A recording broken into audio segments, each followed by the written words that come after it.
Well, hi there, guys. We're blessed today to have something really cool on the bench. This is a cool bit of tech.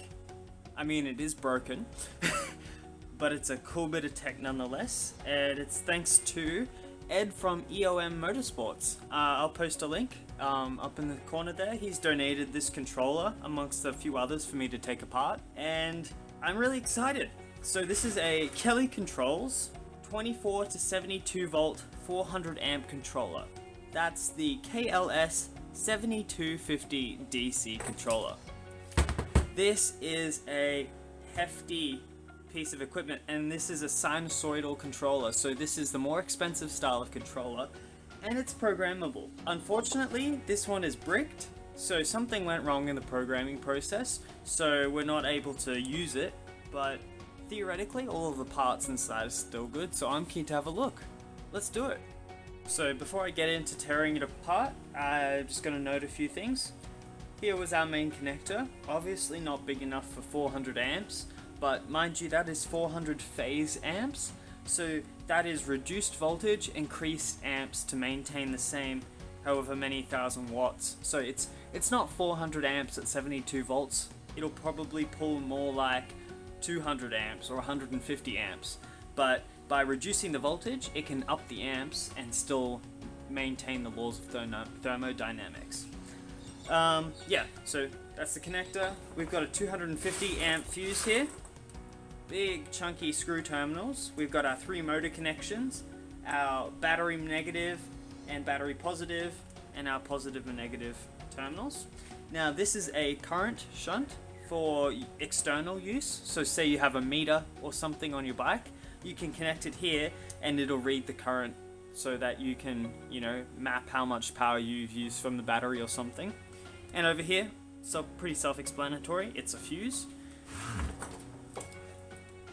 This section, we've got our hall sensor wires, so our positioning sensors coming from the motor.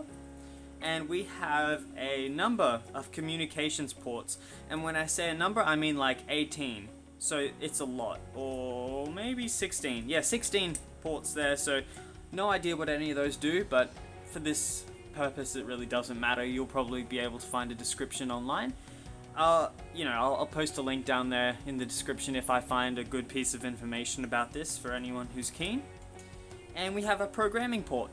Now, as I said, this was damaged during programming. Not sure what happened, but this stuff does happen sometimes, unfortunately, and I guess that's just how it happens with this stuff. So, let's take it apart. Okay, let's get these terminals off. I should have my socket set down here, but I don't.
Jeez, that was a lot of effort.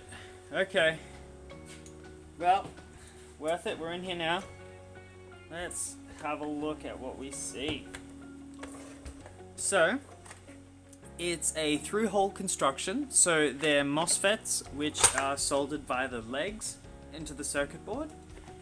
They heat sink to these aluminium blocks, which I assume have bolts, which go through to the back casing. So it's, yeah, I mean, it's a pretty cool design. So they've got the the casing is actually as a conductor.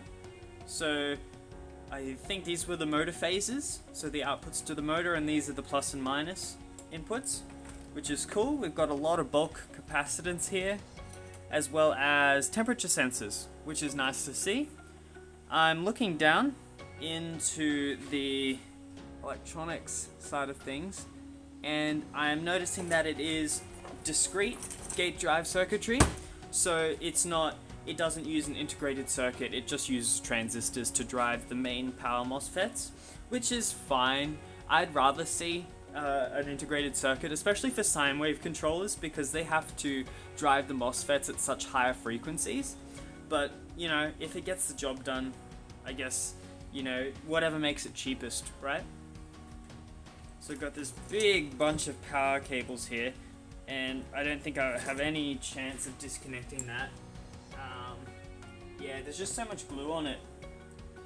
I'm going to assume that this is a DC to DC converter here.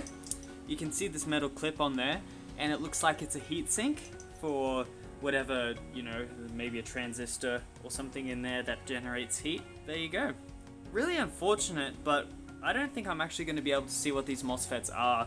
It's really hard to get a good look at them, so I'll try and take some pictures and we'll see.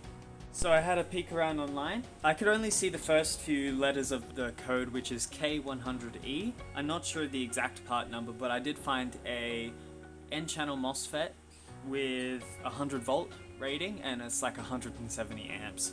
So that's probably what it is. I can't say that for sure, but 100 volts is about the maximum that this would ever experience, especially if the motor's freewheeling at high speeds. There might be some kickback, which could get up to around the 100 volt mark. I like the design in that the bus bars are really heavy duty. You're not going to have any heating, and there will be really low inductance. They're low resistance. Low inductance meaning that the motor controller shouldn't have too many problems with voltage ripple and stuff inside the controller. It'll more worry about the wiring and stuff. That'll be what causes problems. I do have concerns about servicing these kind of things, because just look how densely packed it is. I think it would be very challenging to service this unit. So that would be the main thing that drove me away from buying one of these, especially if it was broken, just because the complexity and the power density is just a bit of a problem, which is kind of ironic. No, but there you go. That's the construction. I'll take some good pictures and stuff. You guys can take a look at that. But yeah, that was a quick teardown. Okay, bless you guys.